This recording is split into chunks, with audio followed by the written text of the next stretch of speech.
ഈ നല്ല നിമിഷത്തിനായി കർത്താവിനെ സ്തുതിക്കുന്നു.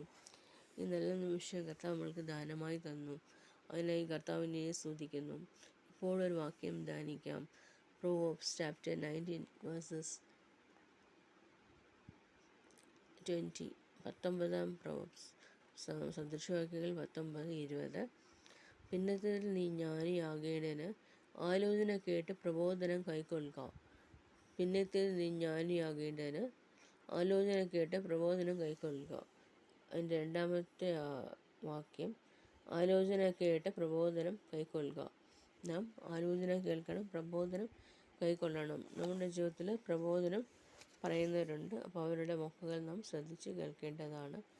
നമ്മൾ എന്തിനു വേണ്ടിയാണ് പ്രബോധനം കേൾക്കുന്നത് എന്ന് വെച്ചാൽ നമ്മൾക്ക് ജ്ഞാനം പകരേണ്ടതിന്, ജ്ഞാനം ലഭിക്കാൻ വേണ്ടി നാം പ്രബോധനം കൈക്കൊള്ളേണ്ടത് ആവശ്യമാണ്.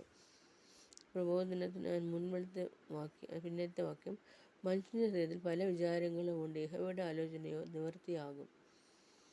മനുഷ്യൻ പല ആലോചന കൂട്ടും. അങ്ങനെ ചെയ്യണം, എങ്ങനെ ചെയ്യണം, അവനെ അത് ചെയ്യിപ്പിക്കണം, അവൻ ഇങ്ങനെ ചെയ്യണം, അങ്ങനെ ചെയ്യണം എന്ന് പറയുന്ന ആൾക്കാരുണ്ട്. അപ്പം അങ്ങനെയുള്ളവരുടെ വിചാരങ്ങൾ ദൈവം അറിയുന്നു. യഹോവയുടെ എന്നാൽ അവരുടെ ആലോചനകളൊന്നും നിവൃത്തിയാകുകയില്ല. കർത്താവിൻ്റെ ആലോചന നിലനിൽക്കും. മനുഷ്യൻ്റെ ആലോചനയും മനുഷ്യൻ്റെ തിങ്കിങ്ങും മനുഷ്യൻ്റെ ചിന്തിക്കാനുമുള്ള കാര്യങ്ങളെല്ലാം ദൈവം ഒരിടത്ത് അങ്ങ് സ്റ്റോപ്പ് ചെയ്യും. ഒരു അസുഖം വന്നാൽ മതി നമ്മൾ ഈ ലോകത്ത് നിൽക്കാൻ സാധിക്കത്തില്ല. അങ്ങനെയുള്ളപ്പോൾ ഈ ലോക സൃഷ്ടിതാവായ ദൈവത്തിൻ്റെ ആലോചനയെ മറിച്ച് നമ്മൾ ചിന്തിച്ച് കൂട്ടി പ്രബോധനം കൈക്കൊള്ളാത്ത വിധത്തിൽ ജ്ഞാനം മറ്റ് നടക്കുന്ന അവസ്ഥയിൽ മേല ഈ രാവിലെ ദിവസം കർത്താവ് ജയം വരിക്കുന്നു.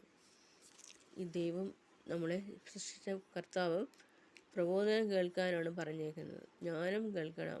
അമ്മയുടെ ജ്ഞാനം, പിതാവിൻ്റെ ജ്ഞാനം പകരേണ്ടത് അവരടുത്ത് പോയി നാം കേൾക്കേണ്ടതാണ്. പ്രബോധനം കൈക്കൊള്ളണം. പ്രബോധനം കൈക്കൊള്ളാൻ ജീവിച്ചാൽ നാം നാശത്തിൽ കുഴിയിൽ വീഴേണ്ടി വരും. അതുകൊണ്ട് കുഴിയിൽ കുഴിക്കുന്നവൻ കുഴിയിൽ വീഴും. കുഴി ആരെങ്കിലും കുഴിച്ചുകൊണ്ടിരിക്കുകയാണെങ്കിൽ ആ കുഴിയിൽ അവർ തന്നെ വീഴും.